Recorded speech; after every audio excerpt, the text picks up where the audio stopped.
As my husband speaks, I hear my daughter-in-law yelling in the background, but it's already too late. Mom-in-law, I'll get my underwear and other stuff at the hospital gift shop. Please don't go through my drawers. My husband has never been keen on visiting my parents' house since we got married, and it seems the same goes for my daughter-in-law. She and my daughter have kids of the same age, and whenever my daughter visits her grandparents, my daughter-in-law always tries to flaunt her standing. Yep, life's a handful sometimes. I'm living with my slightly older husband, along with my son and his wife. She complained about a sudden stomach ache and was rushed to the hospital. Thankfully, it turned out to be just appendicitis, though it's not life-threatening. My husband and grandchildren also went to the hospital. Once my eldest son arrived, I returned home to prepare for her hospital stay. Sorry, but I'll go back to the hospital tomorrow. That's what I told them, and it led to a shocking turn of events. Sure, marriage links two families together, and it comes with its challenges, but I think that's part of what marriage is all about. I couldn't bear the thought of someone arbitrarily making decisions and keeping it a secret. If this were feudal Japan, it'd be straight to seppuku. I sometimes can't help but think in extremes. I told them over the phone that I would visit the hospital, not on the day my daughter-in-law was admitted, but the next day. I needed time to emotionally prepare. All right, let's get everyone on the same page. My name is Grace. I'm 62 and work as a freelance funeral service director. Different religions and sects have their own rituals, so it's actually a pretty challenging job, but it's work that needs to be done, so I take pride in doing it. My husband is slightly older and we met through work. Back in my day, we didn't fuss about how much the other made or what job they had. I got married and had kids shortly after junior college. That's just how it was. Nowadays, I have a job and can support myself. I even find myself wondering, is marriage really necessary unless you're with someone special? My husband is a bona fide baby boomer. He thinks our generation has significantly impacted American culture and society. Maybe that's why he never helps around the house. Today, guys who can cook are popular, but not him. Even when taking care of his parents, he never helped, not even with encouraging words. Though I was planning on divorcing him after his parents passed away, but we've spent so many years together, it's not that easy to just cut him off. My husband has retired from work and is now leading a relaxed life. It seems that he's become more mellow because of it. That's what I thought, until my daughter-in-law came into the picture. He claims that reading stimulates the brain and that walking around looking for various genres of books also strengthens his legs. But it seems like the only books he actually borrowed were at the beginning. I can only picture him nodding off in the library chairs. Moreover, he never helps with household chores, so juggling that with my job was quite tough. But things got easier when my son and daughter-in-law moved in with us. She's a homemaker, and I'm truly grateful that she helps around the house. My son and daughter-in-law got married 3 years ago and have a 2-year-old boy. The grandchild is adorable, and I can't help but spoil him, much to my own detriment. Despite minor issues, I thought these days would last a long time. I have a daughter. She's 2 years younger than my eldest son. She's the same age as my daughter-in-law, and they gave birth around the same time. My daughter lives nearby and visits often. Maybe that's why they always try to show off their own standing.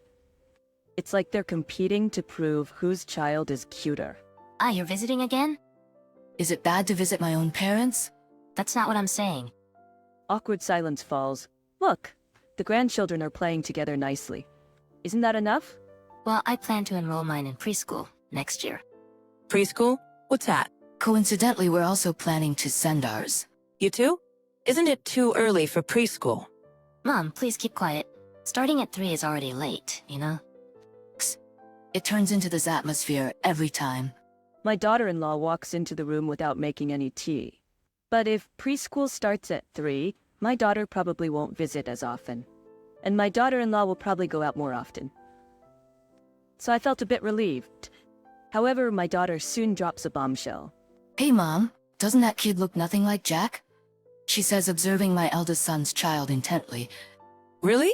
They say kids look like various relatives when they're young. At that time, I didn't take my daughter's words seriously. After all, Even among grandchildren, I can't help but find the one my daughter gave birth to more adorable.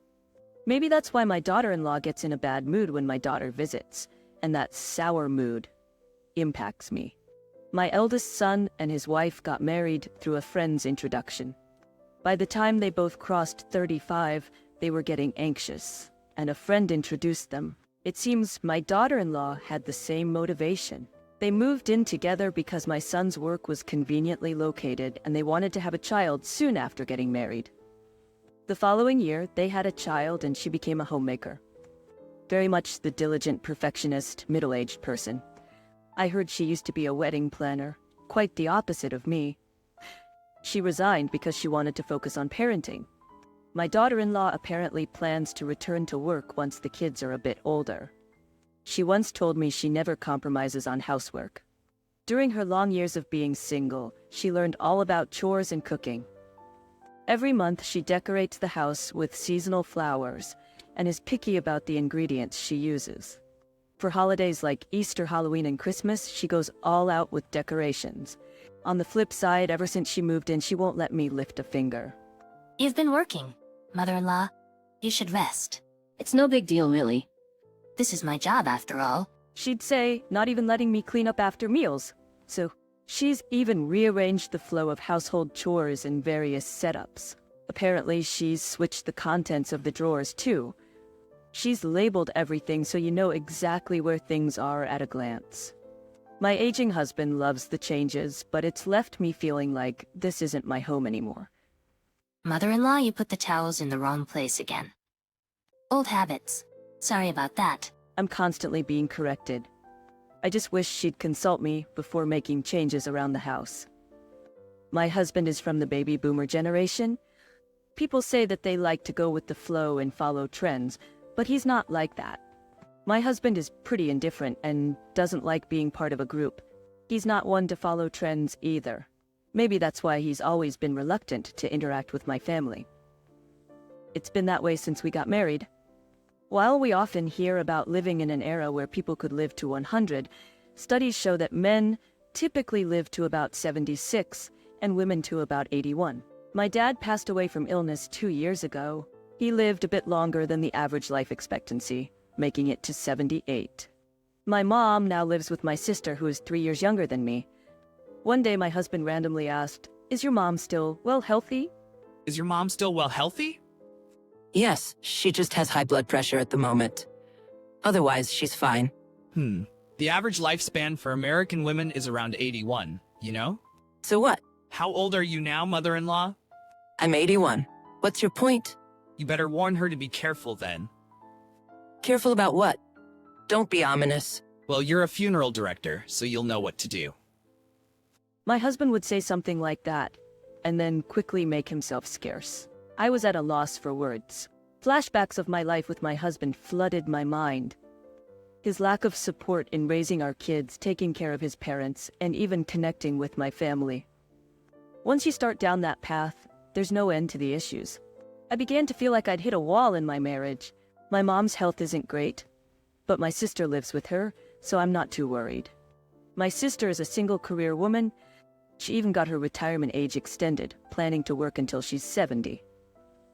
Apparently, being single in your 50s and beyond is increasingly common, so it's not a rare story.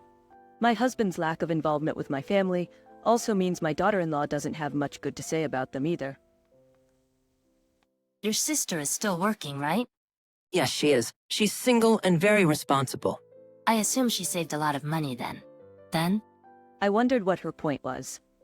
My sister's savings have nothing to do with her. I found it a bit tacky and couldn't understand what my husband was getting at. My daughter-in-law was getting at. It's been 3 years since Dad passed away, so we all gathered at my childhood home for the first time in a while. The last time we came here, my daughter-in-law immediately said something specific, and this time she brought up the same topic again. Doesn't anyone clean around here? My mom is old, and my sister is busy with work. Don't you think it's pretty bad? Even my husband chimed in, "Let's go home after the prayers." Enough, both of you. My sister stepped in front of me and said, I've done my best to clean up, and we've all gathered here for the first time in 3 years. Can we please stay until the end? She apologized deeply. My husband and daughter-in-law finally kept quiet, and things settled down for the moment. We finished the prayers, but they didn't touch any of the snacks we prepared, and they left. My oldest son and I felt bad for my mom and sister. When we apologized to them, they told us not to worry, which was a relief. I decided then and there not to invite my husband and daughter-in-law to my family's home anymore. My already stubborn husband has become even more so since living with the daughter-in-law. Or more like, he seemed whipped by her. One day, my daughter came to visit with my grandchild. There are many preschools nowadays, and they were visiting some. They came to update me. My grandchild had been praised for their drawing at one of the preschools. I was delighted and said, "Oh, that's wonderful." It seems the daughter-in-law overheard the conversation. Upset but silent, she left the house. Turns out she took our grandchild straight to the preschool. Seems like she had to prove something. Later, she proudly informed me they had done some drawing and got praised for it. She looked exhausted, and it was hard not to feel bad for our grandchild, being dragged along. Could it be that she's overwhelmed? Well, that's wonderful, I said. Probably not hiding my strange expression well. So, you do prefer your daughter's child over mine, don't you? She said sharply before disappearing into her room. She even told her husband later, don't let her daughter come over as much. We're a married couple now. Her husband backed her up. She can come back to her own home anytime she wants, I argued. He ignored me, turning his back. I contacted my daughter, advising her not to stir the pot. One day, daughter-in-law complained about stomach pain. Our grandchild told me, but she keeps saying it's not a big deal. Your sweating says otherwise. Let's go to the hospital, I insisted. No, I'm fine, she kept saying. I had my husband talk to her too, but the daughter-in-law insists that she'll be fine if she just takes a little rest. So there I was handling the chores. Just when I thought it was good that I had a day off, I heard her groan in pain. I called an ambulance right away. I went along and soon her husband and grandchild followed. Turns out it was appendicitis. Thankfully, not life-threatening. I returned home to gather her hospital necessities while our eldest son took over. Ever since my daughter-in-law moved in, things around the house seemed to get moved. Even the places where I'd always put my important things had been shifted. I eventually find my insurance cards and toiletries and stash them into my bag. Thinking about grabbing some spare clothes for my daughter-in-law, I start pulling out drawers. Wondering if I'll get scolded for going through her lingerie, I open each drawer in sequence. Finding the one with her lingerie was a hassle as there was no label. Once found, it's neatly organized just as expected. Then, out of the blue, I notice a box about the size of an A4 paper in the drawer. It could be soap or something, but what's this box? Curiosity piqued. I opened it and find disturbing pictures of my husband and daughter-in-law. There are also some documents in there. Panicked, I flee to my parents' house immediately. On the way, I get a call from my husband. I'll go to the hospital tomorrow, I say, hanging up.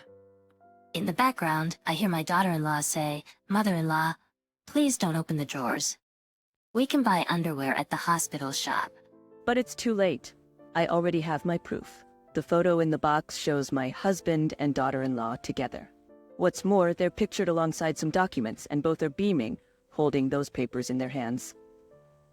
Those papers are for filing for a posthumous divorce. It's the first time I've seen the actual documents. This allows you to sever the marital ties with your deceased spouse's family after their death. I hear it's become 2.5 times more common over the past decade. In the world of public opinion, the most common reason for posthumous divorce is so that when I die, I won't have to be buried in my husband's family grave. It's a legal document. Once it's submitted, it can't be revoked. It's specifically to cut off relations with your spouse's family. You can submit it any time after your spouse has passed away.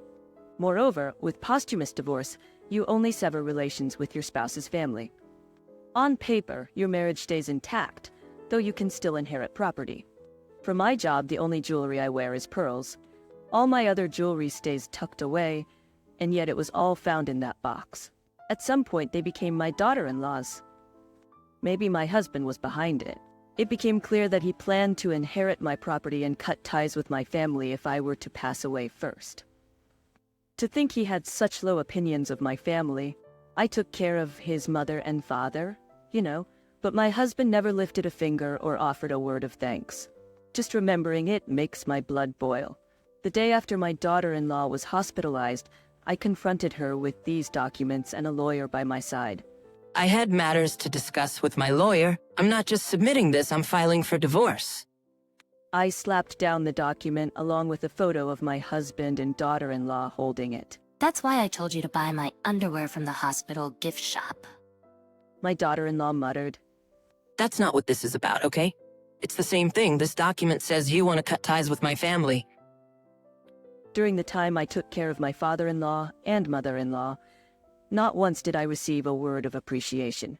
The ongoing reluctance to visit my family's home, even making my sister offer a heartfelt apology. The growing discomfort as things in our house were replaced without any discussion. My jewelry, finding it packed in a box along with documents. These were the grievances I'd bottled up for so long.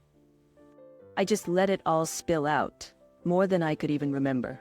My goodness, you don't have to get so worked up, my foster daughter-in-law said. But then my eldest son cut in. What the heck are you doing behind my back? Dad, you too. And that's what I unleashed on my daughter-in-law. Just then, our daughter walked into the hospital room. Did you come to visit? How sweet. In an attempt to lighten the heavy atmosphere, my daughter-in-law even forced a smile. Appendicitis, huh?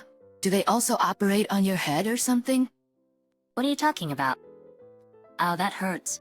Guess it's too soon to be making jokes after surgery. I hope the wounds don't get worse, I thought to myself. I did some digging. Your child isn't Jack's, is it? What? That's impossible. There's no way. Jack's been used by this woman. I made sure to investigate. Eldest son was so shocked, he lost his words. Before you got involved with my eldest son, you were seeing someone else, weren't you? We'll let the lawyer do the talking from now on. I returned home and reached out to my daughter. Turns out she also had something to tell me. It was shocking. If the child isn't my eldest son's, then that changes everything. Seeing my distress, my daughter called in a lawyer. She left the room, taking both grandchildren with her. This was not a story for young ears. Turns out daughter-in-law was already seeing a married man before meeting my eldest son. She met my son through an introduction, and they got married. When she found out she was pregnant, she wasn't sure who the father was, meaning she was dating both men at the same time. My daughter started investigating when she noticed the child didn't resemble Jack, and DNA testing confirmed they weren't related. She even had investigators dig deeper. Faced with all this evidence, daughter-in-law finally broke down. I never intended to deceive anyone. But you did deceive him. Husband, who's become quite friendly with daughter-in-law, seemed unfazed. I'm filing for divorce. Do whatever you want. With that, I left the room. I pretended not to hear. I'll go to Mom's place. I'll send the divorce papers later. How could you? I thought we were truly happy. Hearing this, daughter-in-law broke down again. She couldn't keep up the facade of a perfect life any longer. A concerned nurse rushed in. Is the wound hurting? Are you okay? And that's when the kind nurse said, "It's not the physical wound that hurts." Husband reluctantly filled out the divorce papers. He can't do housework to save his life. She can't go back to her parents' home because she deceived my eldest son into having a child. I'd heard she even talked to a married man she used to date, but he paid her no mind, and she's not receiving any child support. Probably that married man is dating another single woman by now. Life's tough, just relying on my husband's retirement benefits. Preschool seems like a distant dream. My daughter-in-law is apparently going back to her job as a wedding planner, but juggling that and childcare is tough. Moreover, she still refuses to sign the divorce papers with my eldest son. She probably thinks he'll come back to care for my husband when the time comes. Well, life doesn't always go as planned. She must want to have the perfect life. As for me, I'm still working as a funeral service director while living with my mom, sister, and eldest son. My aging mom seems the happiest with a lively household. My eldest son seems a bit disenchanted with marriage, but I'm hoping he'll find someone new and good. I sometimes think that if I'd separated from my husband when I was younger, maybe I'd have another chance, planning to make up for lost time by being dutiful to my parents. I'm also talking about maybe going on a trip with my sister, who I've troubled in the past.